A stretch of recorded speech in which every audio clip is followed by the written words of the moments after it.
What's up, everybody? Michael Gardiner here, and in today's video, we're going to talk a bit about blacklists, what they are, how to tell if you're on one, and then how to get off one. Now, for today's video, I am here with my business partner and email deliverability genius, Felipe. Felipe, welcome to the video. Hey, Michael. Hey, everyone. Thanks for having me. Excited to talk about this. Awesome. So for some context, we actually recorded this video about a month ago and was supposed to upload the day we're recording it, but things change in terms of email deliverability. So as a note, before we even get into this, things change on a month-to-month, sometimes week-to-week basis of email deliverability. So make sure you're staying up to date whenever you're doing anything. And if this video does become irrelevant, we will update it in the description and make a new one. So going ahead and jumping in today, Felipe, do you want to start us off with what are blacklists and why do they matter to somebody doing cold email? Yes, absolutely. And I'll actually start off with just expanding further on what we were just saying. A lot of these blacklist companies that we discuss what they are in a bit and what they do, they are changing guidelines a lot recently because we are having a lot more cold emailers nowadays. A lot of people are starting to do this. They are blasting with a lot of domains and emails, so they cannot just check for patterns anymore. They need to check it deeper. So you're going to see things change a lot in the industry in the next few months. But getting to your question, what are blacklists? Blacklists are usually third-party companies that are part of a bigger company that all their goal is to have an internal system that's going to filter all of the spam from their main inboxes, which means all of their employees are not getting hammered with messages are not relevant to them at all. So that's pretty much what these companies are. There are a lot of them. There are up to hundreds of them, but only a few of them are actually very relevant and that actually can affect your cold email campaigns. And we're going to discuss which ones they are on today's video. But overall, just so you know, these are companies that are incentivized of cleaning their own inboxes, which means they will be quite harsh in the ways they're going to treat your emails and in the ways they're going to keep you out of cold email pretty much. Nice. So to summarize, blacklists are private companies that partner with domain inbox providers. So these guys work with Zoho, they work with Outlook, they work with Google. And normally a blacklist is a company that's owned by a larger holding company. So if you're a Fortune 500 business, it would make sense to own a blacklist because you can keep your employees focused on tasks, and also you can control whether your emails do or do not go into spam. So normally they're going to be biased towards the company that owns them, but in general they work with inbox providers, and really they do a good thing. They try to keep people safe online, and we really need to play within their guidelines. So that's why it's important to understand what they are, obviously how to tell if you're on one, and how to get off one. So moving on from blacklists, I also want to bring up, before we jump into more topics, spam traps. Can you go ahead and run through what a spam trap is? Absolutely. And one thing to also notice about the blacklist overall is they get checked every time you send an email, even from your personal email account. It goes through a check just to see if you are in any of them, and then it goes or doesn't go through to the actual inbox of the person you're trying to send this message to.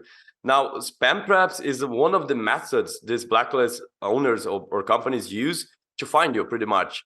And it works in a few different ways. You can have permanent spam traps, which are emails that are set up to find you, to find usually cold emailers. And these are, for example, I'm going to have at our company, michael@dfi-meetings.com, but Michael actually has an email that's michaelg@dfi-meetings.com. So now what happens is the first email, michael@dfi-meetings.com, is my spam trap. And this is a pristine email that if you send a message to them, they'll be looking further into why you're even emailing this person. Because if you didn't know them, you wouldn't be sending to that email address, right?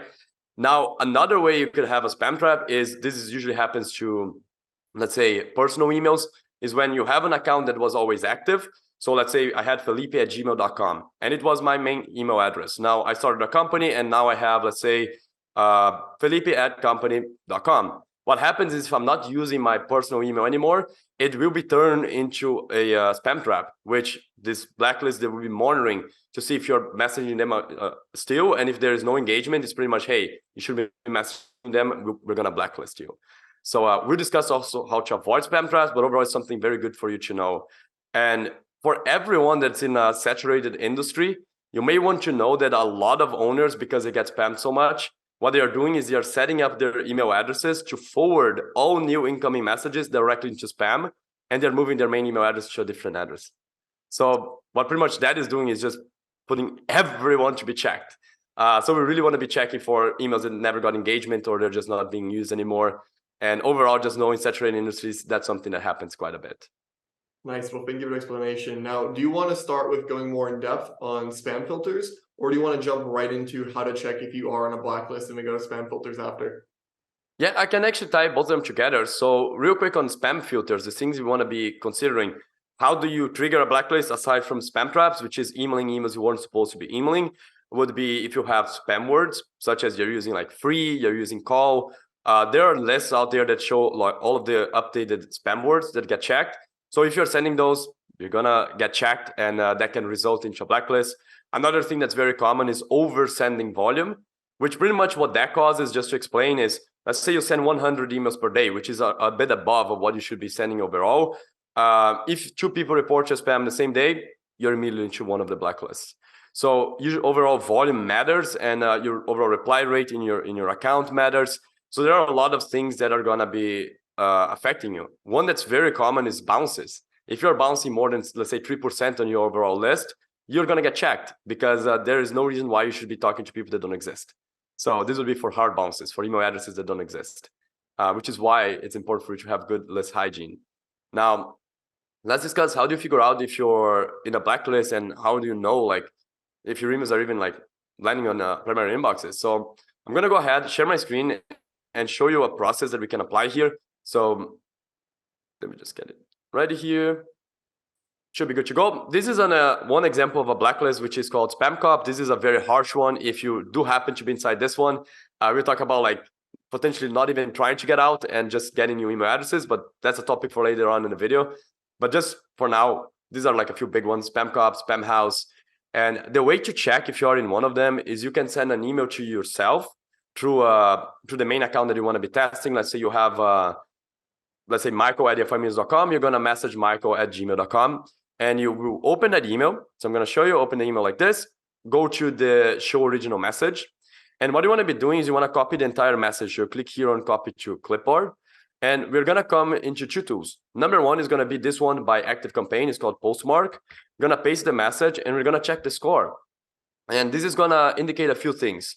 So you can see first if like you even have like your signatures and your DNS records correctly, which if you don't, that's another way you can find yourself in a blacklist. As well as you can see if you're listed in any of them. This one, we are listed in Spam House for this email that we sent, but this is inside Zen Spam House, which, just for some context, whenever we talk about blacklists, one thing you want to be doing is reading their documentation. For instance, Zen inside Spam House is still an email that's fine to be sending. So the reputation of this email is still excellent, still good, even though it's in a blacklist. So there are different punishments for different blacklists you're in, and the different categories of the blacklist that you're in. In this case, because we are just in Spam House, we're pretty much fine. Now, one other thing we're seeing is we have an average reputation in Mailspike. So that's something else to consider as well. The IP is blacklisted there. Now we're going to see if that's bad or not. And for that, we're going to go to Emacs Toolbox. All of these links will be shared in the description. But pretty much what we want to do is copy our IP address, which you can find in the original email as well. It's right here. And we just want to paste it here and just see if we find ourselves in more blacklists that maybe the first 2 didn't find, and how severe that is. So in this case, it didn't find us in any of the other blacklists. So we should be completely fine. These are the ones that really, really do matter and can affect things. And we aren't any. But if you were into one, it would be at the top of this list. And for instance, if you were in one like Spam Cop, which I mentioned before, is a very bad one, a harsh one, you definitely want to be going to their website and looking at the listing in there. The way you would do that is just search your name on Google, go to the blocking list. They'll always have it available. Put your IP address, and then you'll be looking into what type of punishment you got, how bad it is, and if you even have the listing available. In this case, we are not listed, but most of the times what it's going to show is like, hey, you've been reported this many times in the past few months, and you've been in this list up until this moment. And sometimes they're going to say if the listing is available or not available. When it's available, there's something very important to know about blacklists. You can either pay to get out of this blacklist, or you need to wait a certain amount of time for it to be automatically removed if no new reports happen. So getting already into how you escape a blacklist, the usual way you want to do is just stopping the cold email outreach, keep the warm-up going so you keep building your reputation, and just wait for the period being of you getting unlisted. Or if you don't have a listing available, you just delete the email address, delete the domain, and start with a new one. Awesome. So one question about this: when we're sending that first email to get the IP and code we need to check, that email should be as close to what we're actually doing in campaigns as possible. Is that correct? So it doesn't, you want to actually send that email with your normal script through your normal sending tool. Is that right? That is very correct, because that will also help you see if there are any words you should not be sending. Now, in this example, I just sent test just to show the method, but overall, you want to be sending the same script that you use on your normal campaigns. Awesome. And so you mentioned spam comp. That's one we hear a lot. If you're on spam comp, would it be advisable to say at that point to try to get off it? Or is that one of the ones where you just say, hey, delete your domains, delete your emails, start over, it's not worth the headache? Yes. So at this moment, it's super cheap and is a good strategy for you to just get new inboxes. So it's viable for you to just scrap that and start a new one, because the delisting price of spam cop can go anywhere from $100 to up to the thousands. So it literally does depend on the email address that you have. And overall, just recommend, if you're doing cold email specifically, not email marketing, yes, just go ahead, get a new email, warm it up, and start sending again. Awesome. And what are some of the other ones that you would consider to be really big red flags? Right. So we have Barracuda, we have Spam Assassin, Spam Cop is the one I mentioned, Spam House, and we're going to have SEM Rush, which is another massive blacklist. If you are in one of those, you usually want to be just scrapping your email address, starting from scratch. Now, there are some blacklists that just don't mean pretty much anything. And for instance, here we are talking about Sorbs. If you're inside Sorbs is usually an alert blacklist. It doesn't really change anything in your email deliverability. So you shouldn't be as worried about that. So if you see yourself in Sorbs, just keep rocking on until you notice that your reply rates on your campaigns are going down. And that's the moment you're like, okay, if it is not the script, if it is not the leads, if you're not bouncing too high, let me look if I'm in this blacklist, and then I'm going to reassess the situation. So that's pretty much it. One I will mention here as well is the abuse blacklist, which, for example, abuse.ro.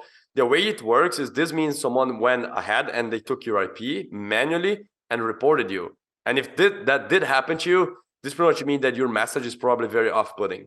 And I'll give one example. Let's say once, this was a mistake we did a very long time ago and we fixed right after, but we sent a cold email script that was meant for men to females, and females got actually like very aggressive over that, because they should. It wasn't a message that was supposed to go for them.